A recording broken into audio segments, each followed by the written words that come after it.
AIIMS रुग्णालयामध्ये दाखल करण्यात आलं। डॉक्टरांच्या विशेष पथकाकडून मनमोहन सिंग यांची तपासणी करण्यात आली, तर एम्सच्या आपत्कालीन विभागामध्ये सध्या त्यांच्यावर उपचार सुरू आहेत। तर त्यांची प्रकृती खालावल्याची ही महत्त्वाची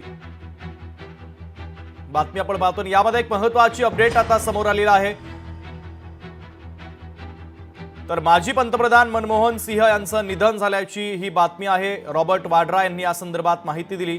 फेसबुक पोस्ट करत रॉबर्ट वाड्रा यांनी माहिती दिलेली आहे। तर एक दुःखद बातमी आपण पाहतोय। माजी पंतप्रधान मनमोहन सिंग यांची प्रकृती खालावलेली होती। त्यांना दिल्लीच्या एम्स रुग्णालयामध्ये दाखल करण्यात आलेलं होतं, मात्र उपचारानंतर त्यांचं निधन झाल्याची ही महत्त्वाची बातमी आपण पाहतोय। रॉबर्ट वाड्रा यांनी या संदर्भात फेसबुक पोस्ट करत माहिती दिलेली आहे। तर मनमोहन सिंग यांच्या निधनाच्या संदर्भातली ही महत्त्वाची बातमी आपण पाहतोय। माजी पंतप्रधान मनमोहन सिंह यांचं निधन झालेलं आहे। रॉबर्ट वाड्रा यांनी या संदर्भात एक फेसबुक पोस्ट केली आणि ही माहिती दिलेली आहे। तर माजी पंतप्रधान मनमोहन सिंग यांच्या निधनाच्या संदर्भातली ही महत्त्वाची बातमी आपण पाहतोय।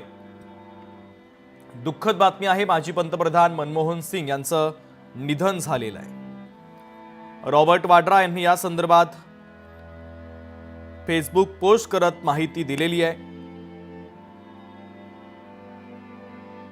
तर मनमोहन सिंग यांच्या निधनाच्या संदर्भातली ही महत्त्वाची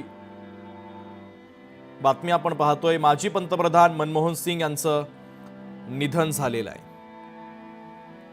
फेसबुक पोस्ट करत रॉबर्ट वाड्रा यांनी या संदर्भात माहिती दिली।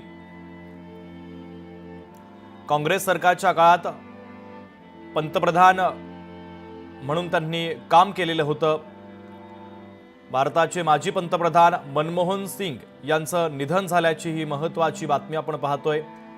रॉबर्ट वाड्रा यांनी या संदर्भात ही माहिती दिली। तर मनमोहन सिंग यांच्या